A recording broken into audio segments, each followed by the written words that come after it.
ಮತ್ತು ರಾಷ್ಟ್ರೀಯ ತುರ್ತು ಪರಿಸ್ಥಿತಿ ಕರಾಳ ನೆನಪಿಗೆ 50 ವರ್ಷ. ಜೂನ್ 25, 1975ರಲ್ಲಿ ರಾಷ್ಟ್ರೀಯ ತುರ್ತು ಪರಿಸ್ಥಿತಿ ಘೋಷಣೆಯಾಗಿತ್ತು. ಅಂದಿನ ಪ್ರಧಾನಿ ಇಂದಿರಾ ಗಾಂಧಿ ತುರ್ತು ಪರಿಸ್ಥಿತಿ ಘೋಷಣೆ ಮಾಡ್ತಾರೆ. ಬರೋಬ್ಬರಿ 21 ತಿಂಗಳ ಕಾಲ ತುರ್ತು ಪರಿಸ್ಥಿತಿ ಅಸ್ತಿತ್ವದಲ್ಲಿ ಇತ್ತು.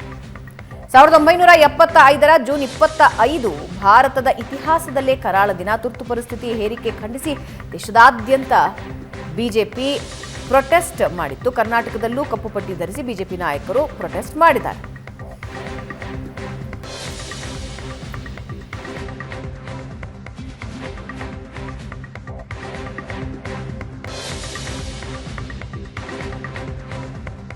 ಪ್ರಜಾಪ್ರಭುತ್ವದಲ್ಲಿ ತುರ್ತು ಪರಿಸ್ಥಿತಿ ಕಪ್ಪು ಚುಕ್ಕೆ ಅಂತ ಮೋದಿ ಹೇಳಿದ್ದಾರೆ. ಸಂವಿಧಾನವನ್ನ ತಿರಸ್ಕರಿಸಿ ತುರ್ತು ಪರಿಸ್ಥಿತಿ ಹೇರಲಾಯಿತು. ಭಾರತದ ಯುವ ಪೀಳಿಗೆ ಇದನ್ನ ಎಂದೂ ಮರೆಯೋದಿಲ್ಲ ಅಂದಿದ್ದಾರೆ.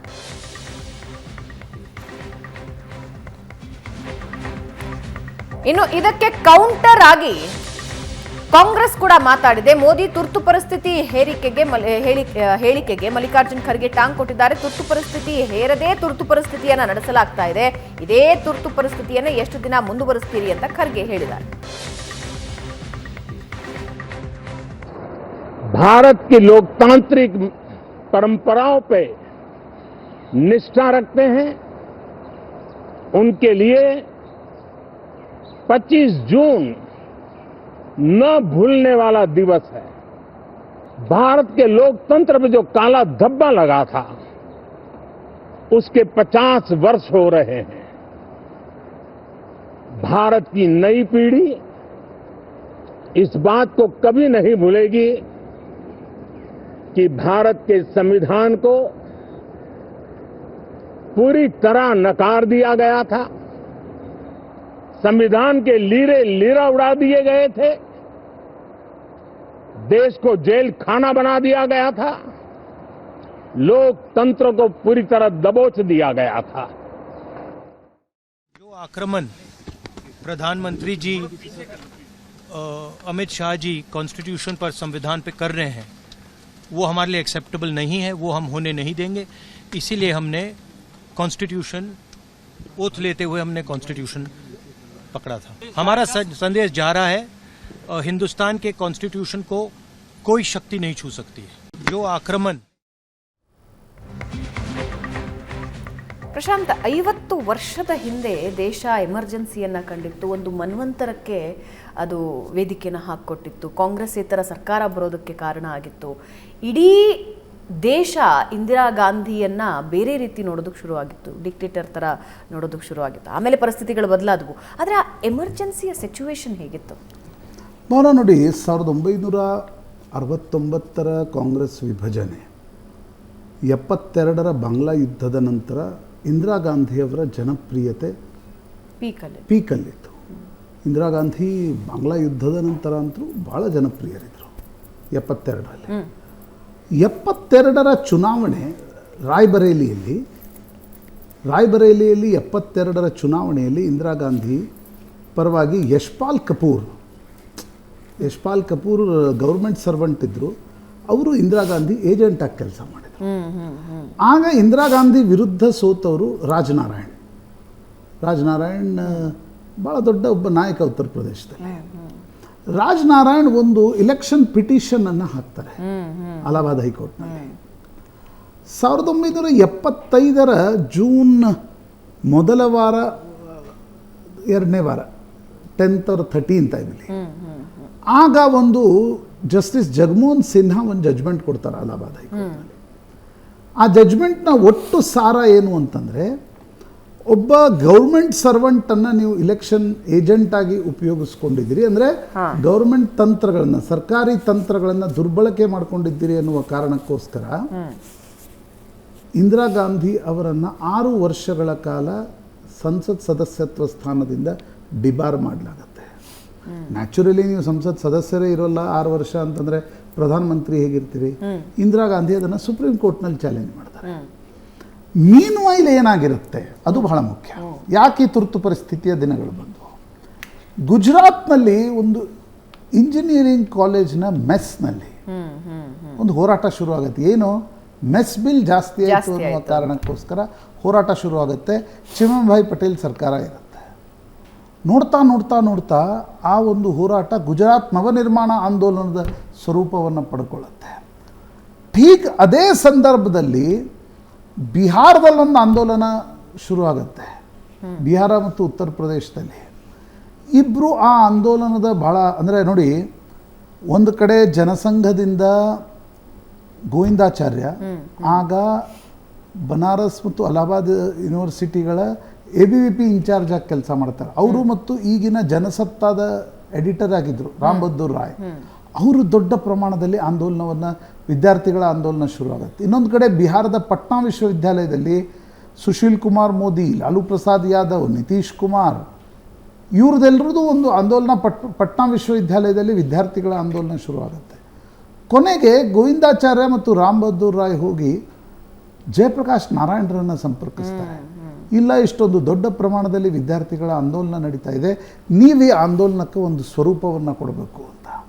ಪಟ್ನಾದ ಗಾಂಧಿ ಮೈದಾನದಲ್ಲಿ ಜಯಪ್ರಕಾಶ್ ನಾರಾಯಣ್ ಭಾಳ ಅವ್ರದ್ದೊಂದು ಐತಿಹಾಸಿಕ ಭಾಷಣ ಇದೆ, ಜನತಾ ಆ ರಹಿ ಹೈ ಸಿಂಹಾಸನ ಖಾಲಿ ಕರೋ. ಅವರು ಭಾಷಣದಲ್ಲಿ ಹೇಳ್ತಾರೆ, ಸಂಘರ್ಷೋं के साये में असली आज़ादी पलती है, जिस ओर युवा चलता है उस ओर देश चलता है. ಅಂದರೆ ವಿದ್ಯಾರ್ಥಿಗಳು, ಯುವಕರು ಯಾವ ಕಡೆ ಹೋಗ್ತಾರೆ ಆ ಕಡೆ ದೇಶ ಹೋಗುತ್ತೆ ಅಂತ. ಜಯಪ್ರಕಾಶ್ ನಾರಾಯಣ್ ಆಂದೋಲನಕ್ಕೆ ಧುಮುಕಿದ ಮೇಲೆ ಆ ಇಡೀ ಆಂದೋಲನ ದೇಶವ್ಯಾಪಿ ಶುರುವಾಗುತ್ತೆ. ನೋಡ್ತಾ ನೋಡ್ತಾ ಬೇರೆ ಬೇರೆ ಕಾರಣಗಳಿಗೋಸ್ಕರ ಆಂದೋಲನ ಶುರುವಾಗುತ್ತೆ. ಸುಪ್ರೀಂ ಕೋರ್ಟ್ನ ತೀರ್ಪು ಬರುವ ಹಿಂದಿನ ದಿನ ದಿಲ್ಲಿಯ ಬೋಟ್ ಕ್ಲಬ್ನಲ್ಲಿ ಜಯಪ್ರಕಾಶ್ ನಾರಾಯಣ್ ನೇತೃತ್ವದಲ್ಲಿ ಒಂದು ದೊಡ್ಡ ಸಾರ್ವಜನಿಕ ಸಭೆ ನಡೆಯುತ್ತೆ ಬೋಟ್ ಕ್ಲಬ್ನಲ್ಲಿ. ಅದರಲ್ಲಿ ಕಾಂಗ್ರೆಸ್ಸೇತರ ಎಲ್ಲ ಪಕ್ಷಗಳ ನಾಯಕರು ಕೂಡ ಆಂದೋಲನದಲ್ಲಿ. ಆಗ ಜಯಪ್ರಕಾಶ್ ನಾರಾಯಣ್ ಪೊಲೀಸರಿಗೆ ಮತ್ತು ಆರ್ಮಿ ಕರೆ ಕೊಡ್ತಾರೆ, ಈ ರೀತಿಯ ತಾನಾಶಾಹಿ ಏನಿದೆ, ಸರ್ವಾಧಿಕಾರತ್ವವನ್ನು ವಿರೋಧಿಸಿ ನೀವು ಬಂಡೇಳಬೇಕು ಅಂತ. ಅದರ ಮರುದಿನ ಅವತ್ತೇ ಸುಪ್ರೀಂ ಕೋರ್ಟ್ನ ತೀರ್ಪು ಬರುತ್ತೆ. ಸುಪ್ರೀಂ ಕೋರ್ಟ್ ಹೈಕೋರ್ಟ್ನ ತೀರ್ಪನ್ನು ಸ್ಟೇ ಮಾಡುತ್ತೆ. ಆದರೆ ಇಂದಿರಾ ಗಾಂಧಿಯವರನ್ನು ಮೆಂಬರ್ ಆಫ್ ಪಾರ್ಲಿಮೆಂಟ್ ಆಗಿ ರೀಇನ್ಸ್ಟೇಟ್ ಮಾಡಲ್ಲ. ನೀವು ಪ್ರಧಾನಮಂತ್ರಿಯಾಗಿ ಕೆಲಸ ನಿರ್ವಹಿಸ್ಬೋದು ಅಂತ ಹೇಳುತ್ತೆ. ಪಾರ್ಲಿಮೆಂಟ್ನ ಒಳಗಡೆ ಬರದೆ ಪ್ರಧಾನಮಂತ್ರಿಯಾಗಿ ಕೆಲಸ ನಿರ್ವಹಿಸೋದು ಹೇಗೆ? ನಿಮ್ಗೆ ವೋಟಿಂಗ್ ರೈಟ್ ಇಲ್ಲ, ನಾನಾ ಸಂಗತಿಗಳನ್ನು ಸುಪ್ರೀಂ ಕೋರ್ಟ್ ಹೇಳುತ್ತೆ. ಇಂದಿರಾ ಗಾಂಧಿ ಚಿಂತಿತರಾಗ್ತಾರೆ. ಮೊದಲಿಗೆ ಇಂದಿರಾ ಗಾಂಧಿ ಅವ್ರಿಗೆ ಅನಿಸುತ್ತೆ, ಇಲ್ಲ ನಾನು ರಾಜೀನಾಮೆ ಕೊಡಬೇಕು ಅಂತ. ಮನೆಗೆ ಬರ್ತಾರೆ. ಇಬ್ಬರು ವ್ಯಕ್ತಿಗಳು ಅವರನ್ನು ಬಂದು ಭೇಟಿ ಆಗ್ತಾರೆ. ಸಂಜಯ್ ಗಾಂಧಿ, ಮಮ್ಮಿ ಯಾವುದೇ ಕಾರಣಕ್ಕೂ ರಾಜೀನಾಮೆ ಕೊಡಬೇಡಿ ಅಂತ ಹೇಳ್ತಾರೆ. ಸಿದ್ಧಾರ್ಥ್ ಶಂಕರ್ ರೇ, ಪಶ್ಚಿಮ ಬಂಗಾಳದ ಮುಖ್ಯಮಂತ್ರಿ, ಕಾನ್ಸ್ಟಿಟ್ಯೂಷನ್ ಎಕ್ಸ್ಪರ್ಟ್, ಸುಪ್ರೀಂ ಕೋರ್ಟ್ನ ಭಾಳ ದೊಡ್ಡ ವಕೀಲರು ಇರ್ತಾರೆ. ಸಿದ್ಧಾರ್ಥ್ ಶಂಕರ್ ರೇ ಅವರನ್ನು ಕರೆಸ್ಕೊಳ್ತಾರೆ, ತಾಯಿ ಮಗ. ಸಿದ್ಧಾರ್ಥ್ ಶಂಕರ್ ರೇ ಇವ್ರಿಗೆ ಸಲಹೆಯನ್ನು ಕೊಡ್ತಾರೆ, ಇಲ್ಲ ಬಾಂಗ್ಲಾ ಯುದ್ಧದ ಸಂದರ್ಭದಲ್ಲಿ ಎಕ್ಸ್ಟರ್ನಲ್ ಎಮರ್ಜೆನ್ಸಿ ಇದೆ, ಈಗ ಜಯಪ್ರಕಾಶ್ ನಾರಾಯಣರ ಹೇಳಿಕೆ ಏನಿದೆ ಪೊಲೀಸರಿಗೂ ಮತ್ತು ಬಂಡೇಳಿ ಅಂತ, ಆರ್ಮ್ಡ್ ಫೋರ್ಸಸ್ಗಳನ್ನು ಬಂಡೇಳಿ ಅಂತ ಏನು ಕರೆ ಕೊಡ್ತಾರೆ, ಅದನ್ನು ಇಟ್ಕೊಂಡು ನಾವು ಇಂಟರ್ನಲ್ ಎಮರ್ಜೆನ್ಸಿಯನ್ನು ಹಾಕ್ಲಿಕ್ಕೆ ಅವಕಾಶ ಇದೆ. ಇಂದಿರಾ ಗಾಂಧಿ ಚಕಿತರಾಗ್ತಾರೆ, ಅಂಥದ್ದೊಂದು ಪ್ರಾವಿಧಾನ ಉಂಟಾ? ಅವ್ರಿಗೆ ಗೊತ್ತಿರಲ್ಲ ಅದು. ಸಿದ್ಧಾರ್ಥ್ ಶಂಕರ್ ರೇ ಅದನ್ನು ಹೇಳ್ತಾರೆ, ಅಂಥದ್ದೊಂದು ಪ್ರಾವಿಧಾನ ಉಂಟಾ, ಚುನಾವಣೆಯನ್ನು ಸಸ್ಪೆಂಡ್ ಮಾಡ್ಬೋದಾ ಅಂತ ಇಂದಿರಾ ಗಾಂಧಿ ಕೇಳ್ತಾರೆ. ಇಲ್ಲ, ನೀವು ತುರ್ತು ಪರಿಸ್ಥಿತಿ ಇರುವವರೆಗೆ ನೀವೊಂದು ಸುಗ್ರೀವಾಜ್ಞೆಯನ್ನು ಹೊರಡಿಸ್ಬೇಕಾಗತ್ತೆ, ಮೀಸಾ. ಅದೇ ಮೀಸಾ, ಲಾಲು ಪ್ರಸಾದ್ ಯಾದವ್ ಅವರ ಮಗಳಿಗೆ ಆ ಮೀಸಾ ಭಾರತಿ ಅನ್ನೋ ಹೆಸರನ್ನೇ ಕೊಟ್ಟಿರ್ತಾರೆ. ಮೀಸಾ ಆ್ಯಕ್ಟನ್ನು ತಂದು ವಿಪಕ್ಷಗಳ ನಾಯಕರನ್ನು ಜೈಲಿಗೆ ಹಾಕ್ಬೋದು. ಸುಮಾರು 2-2.5 ವರ್ಷಗಳ ಕಾಲ ಅದನ್ನು ಸುಗ್ರೀವಾಜ್ಞೆಗಳ ಮೂಲಕ ಮಾಡ್ಬೋದು. ಪಾರ್ಲಿಮೆಂಟ್ನ ಅಧಿಕಾರಗಳನ್ನು ಮೊಟಕುಗೊಳಿಸ್ಬೋದು ಅಂತ ಸಿದ್ಧಾರ್ಥ್ ಶಂಕರ್ ರೇ ಐಡಿಯಾ ಕೊಡ್ತಾರೆ. ನೋಡಿ, ಅಂದರೆ ಇವತ್ತು ರಾಹುಲ್ ಗಾಂಧಿ ಕಾನ್ಸ್ಟಿಟ್ಯೂಷನ್ ಬಗ್ಗೆ ಮಾತಾಡ್ತಾರೆ, ಸರಿ. ಆದರೆ 50 ವರ್ಷಗಳ ಹಿಂದೆ ಅವ್ರದ್ದೇ ಪಾರ್ಟಿಯ ಅವ್ರದ್ದೇ ಅಜ್ಜಿ ರಾತ್ರೋರಾತ್ರಿ ಜೂನ್ 25ಕ್ಕೆ ಎಮರ್ಜೆನ್ಸಿಯನ್ನು ಘೋಷಣೆ ಮಾಡ್ತಾರೆ. ಕ್ಯಾಬಿನೆಟ್ ಕರೆಯಲ್ಲ, ಕ್ಯಾಬಿನೆಟ್ ಕರಿಬೇಕು, ಅದಕ್ಕೆ ಕ್ಯಾಬಿನೆಟ್ ಕರೆಯಲ್ಲ. ರಾತ್ರೋರಾತ್ರಿ ಒಂದು ಪತ್ರವನ್ನು ರಾಷ್ಟ್ರಪತಿ ಭವನಕ್ಕೆ ಕಳಿಸ್ಕೊಡ್ತಾರೆ. ತಾನೂ ಹೋಗಲ್ಲ, ಅವರ ಸಹಾಯಕ ಆರ್ ಕೆ ಧವನ್ ಅದನ್ನು ತಗೊಂಡ್ಕೊಂಡು ಹೋಗ್ತಾರೆ. ML ಪೋತೆದಾರ್ ಹೋಗ್ತಾರೆ ಮತ್ತು ಆರ್ ಕೆ ಧವನ್ ಹೋಗ್ತಾರೆ. ಫಕ್ರುದ್ದೀನ್ ಅಲಿ ಅಹ್ಮದ್ ಆಗಿನ ರಾಷ್ಟ್ರಪತಿಗಳು. ನೋಡಿ, ರಾಷ್ಟ್ರಪತಿಗಳು ಕೂಡ ರಬ್ಬರ್ ಸ್ಟ್ಯಾಂಪ್ಗಳಾಗಿದ್ದರು. ರಾಷ್ಟ್ರಪತಿಗಳು ಒಂದು ಪ್ರಶ್ನೆಯನ್ನು ಕೇಳೋಲ್ಲ, ಹಾಗೆ ಸಹಿ ಮಾಡಿ ಕಳಿಸ್ತಾರೆ. ಇಲ್ಲಪ್ಪ ಎಲ್ಲಿ ಕ್ಯಾಬಿನೆಟ್ ನೋಟ್ ಉಂಟಾ, ಕ್ಯಾಬಿನೆಟ್ನಲ್ಲಿ ಪಾಸ್ ಆಗಿದೆನಾ, ಕೇಳಲ್ಲ. ಇಂಟರ್ನಲ್ ಎಮರ್ಜೆನ್ಸಿ ಅಂತ ಪ್ರಮುಖವಾದ ನಿರ್ಣಯಕ್ಕೆ ಕ್ಯಾಬಿನೆಟ್ನಲ್ಲಿ ಏನಾದರೂ ನಿರ್ಣಯವನ್ನು ತೆಗೆದುಕೊಂಡ್ರೆ ಕೇಳಲ್ಲ. ರಾಷ್ಟ್ರಪತಿಗಳು ಹಾಗೆ ಸಹಿ ಹಾಕ್ತಾರೆ. ಆವಾಗಿನ ಇಂಡಿಯನ್ ಎಕ್ಸ್ಪ್ರೆಸ್ನ ಭಾಳ ಪ್ರಸಿದ್ಧ ಕಾರ್ಟೂನು, ಫಕ್ರುದ್ದೀನ್ ಅಲಿ ಅಹ್ಮದ್ ರಾಷ್ಟ್ರಪತಿಗಳಾಗಿರ್ತಾರೆ. ಅವರು ಬಾಟಬ್ನಲ್ಲಿ ಕುಳಿತುಕೊಂಡು ಇಂದಿರಾ ಗಾಂಧಿ ಕಳಿಸಿದ ಪತ್ರಕ್ಕೆ ಸಹಿ ಹಾಕಿ ಕಳಿಸಿದ್ರು ಅಂತ. ಅಂದರೆ ರಾಷ್ಟ್ರಪತಿಗಳು ಯಾವ ರೀತಿಯ ರಬ್ಬರ್ ಸ್ಟ್ಯಾಂಪ್ಗಳಾಗಿದ್ರು ಅನ್ನೋದನ್ನು ತೋರಿಸೋದಕ್ಕೆ ಆ ಕಾರ್ಟೂನನ್ನು ಮಾಡಲಾಗಿದೆ. ರಾತ್ರೋರಾತ್ರಿ ನೀವು ದಿಲ್ಲಿಯ ಈ ಬಹದ್ದೂರ್ ಶಾ ಜಫರ್ ಮಾರ್ಗ್ ಇಲ್ಲೆಲ್ಲ ಪತ್ರಿಕಾ ಆಫೀಸ್ಗಳಿವೆ, ಕರೆಂಟ್ಗಳನ್ನು ತೆಗಿಲಾಯ್ತು. 48 ಗಂಟೆ ಕರೆಂಟೇ ಇರಲಿಲ್ಲ. ಅಂದರೆ ತುರ್ತು ಪರಿಸ್ಥಿತಿ ಹೇರಿದ ವಿಷಯ ಮರುದಿನ ಪತ್ರಿಕೆಗಳಿಂದ ಗೊತ್ತೇ ಆಗಲಿಲ್ಲ. ಬೆಂಗಳೂರಿನಲ್ಲಿ ಇಲ್ಲೇ ಲೆಜಿಸ್ಲೇಟಿವ್ ಹೌಸ್ LH ಏನಿದೆ, LHನಲ್ಲಿ ಅಟಲ್ ಬಿಹಾರಿ ವಾಜಪೇಯಿ, ಲಾಲ್ ಕೃಷ್ಣ ಅಡ್ವಾಣಿ ಯಾವುದೋ ಒಂದು ಕನ್ಸಲ್ಟೇಟಿವ್ ಕಮಿಟಿ ಮೀಟಿಂಗ್ ಬಂದಿದ್ರು. ರಾಮಕೃಷ್ಣ ಹೆಗಡೆ, ದೇವೇಗೌಡರು, JH ಪಟೇಲ್ ಎಲ್ಲರನ್ನ, ಆಗ ಪರಪ್ಪನ ಅಗ್ರಹಾರ ಇರಲಿಲ್ಲ, ಜೈಲ್ ಸೆಂಟ್ರಲ್ ಜೈಲ್ ಇಲ್ಲಿತ್ತು, ಈ ಸೆಂಟ್ರಲ್ ಕಾಲೇಜ್ ಬ್ಯಾಕ್ ಸೈಡ್ ಇದೆಯಲ್ಲ, ಅಲ್ಲಿ ಅವರನ್ನು ಜೈಲಿಗೆ ಹಾಕಲಾಯಿತು.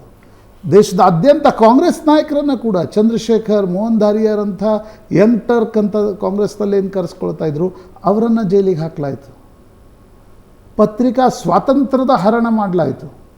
ನಂತರ ಲಾಲ್ ಕೃಷ್ಣ ಅಡ್ವಾಣಿ ಅವ್ರದ್ದೊಂದು ಫೇಮಸ್ ಡೈಲಾಗ್ ನಮ್ಮ ಮಾಧ್ಯಮಗಳ ಬಗ್ಗೆ ಇದೆ, they were ask to bend but they crawled ಅಂತ. ಪತ್ರಿಕೆಗಳ ಬಗ್ಗೆ, ಮಾಧ್ಯಮಗಳ ಬಗ್ಗೆ ಇದೆ. ವಿದ್ಯಾಚರಣ್ ಶುಕ್ಲಾ, ಸಂಜಯ್ ಗಾಂಧಿಯ ಪರಮಾಪ್ತ, ಆತನನ್ನು ತಂದು ವಾರ್ತಾ ಮತ್ತು ಪ್ರಚಾರ ಇಲಾಖೆಯ ಮಂತ್ರಿಯನ್ನಾಗಿ ಮಾಡಲಾಯಿತು. ಅಲ್ಲಿವರೆಗೆ ಇಂದ್ರಕುಮಾರ್ ಗುಜ್ರಾಲ್ ಇದ್ದರು. ಅವರು ಸಂಜಯ್ ಗಾಂಧಿಯನ ಆದೇಶವನ್ನು ಒಪ್ಪಲ್ಲ ಅಂತ ಹೇಳಿದಾಗ ಅವರನ್ನು ರಾತ್ರೋರಾತ್ರಿ ತೆಗೆದು VC ಶುಕ್ಲಾರನ್ನು ಮಾಡಲಾಯಿತು.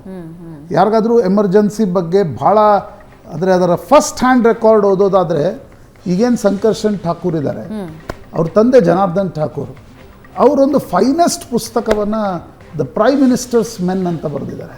ಅದರಲ್ಲಿ ಬನ್ಸಿಲಾಲ್, RK ಧವನ್, ಸಂಜಯ್ ಗಾಂಧಿ, ರುಕ್ಸಾನಾ ಸುಲ್ತಾನ, ಈ ಸೈಫ್ ಅಲಿ ಖಾನ್ ಹೆಂಡತಿ ಇರಲ್ಲ ಅಮೃತಾ ಸಿಂಗ್, ಅವರ ತಾಯಿ, ಮೊದಲನ ಹೆಂಡತಿ, ಅವ್ರ ಬಗ್ಗೆ ಅವರು ಏನೇನು ಮಾಡಿದರು, ನಸ್ಬಂದಿನ ಹೇಗೆ ನಡೆಸಿದರು, ಇಂದಿರಾ ಗಾಂಧಿ ಏನು ಮಾಡಿದರು, ದ ಪ್ರೈಮ್ ಮಿನಿಸ್ಟರ್ಸ್ ಮೆನ್ ಅನ್ನುವ ಪುಸ್ತಕ ಬರೆದಿದ್ದಾರೆ. ಅದರಲ್ಲಿ ಡಿಟೇಲ್ ಅಕೌಂಟ್ ಇದೆ ಏನೇನಾಯಿತು ಅಂತಕ್ಕಂಥ. ಕನ್ನಡದ ಓದಬೇಕಾದ್ರೆ ಕಹಳೆ ಅನ್ನುವ ಪುಸ್ತಕ ಇದೆ, ನನಗನ್ಸುತ್ತೆ ಸುರೇಶ್ ಕುಮಾರ್ ಬಳಿ ಇರ್ಬೋದೇನೋ ಅದು. ಕಹಳೆ ಪುಸ್ತಕದಲ್ಲಿ ಕರ್ನಾಟಕದ ತಾಲೂಕಿನಲ್ಲಿ ಏನು ಆಂದೋಲನಗಳು ನಡೆದವು, ಯಾರ್ಯಾರ ಮೇಲೆ ಮೀಸಾ ಹಾಕಲಾಯಿತು, ಯಾರ್ಯಾರು ಜೈಲಿಗೆ ಹೋದರು, ಇವೆಲ್ಲ ಡಿಟೇಲ್ಡ್ ಆಗಿರ್ತಕ್ಕಂಥ ಅಕೌಂಟ್ಗಳಿವೆ. ನೋಡಿ, ಇವತ್ತು BJP ಪ್ರತಿಭಟನೆ ಮಾಡುತ್ತೆ, ಅದು ಒಂದು ಭಾಗ, ಅದು ಬಿಡಿ, ಪಾಲಿಟಿಕ್ಸ್. ನನಗನ್ಸುತ್ತೆ ದೇಶ ನೆನಪಿನಲ್ಲಿಡಬೇಕಾಗಿರ್ತಕ್ಕಂಥದ್ದು, ಇನ್ನು ನಾವು ಸಂವಿಧಾನವನ್ನು, ಪ್ರಜಾಪ್ರಭುತ್ವವನ್ನು ಪ್ರೀತಿಸ್ತೀವಿ, ಆರಾಧಿಸ್ತೀವಿ.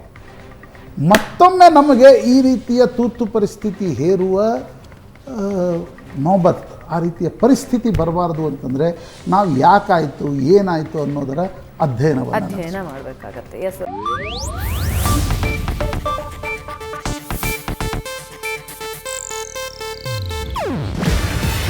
ಇದು ಏಷ್ಯಾನೆಟ್ ನ್ಯೂಸ್ ನೆಟ್ವರ್ಕ್ ಪ್ರಸ್ತುತಿ. ನೀವು ನೋಡ್ತಿದ್ದೀರಾ ಏಷ್ಯಾನೆಟ್ ಸುವರ್ಣ ನ್ಯೂಸ್.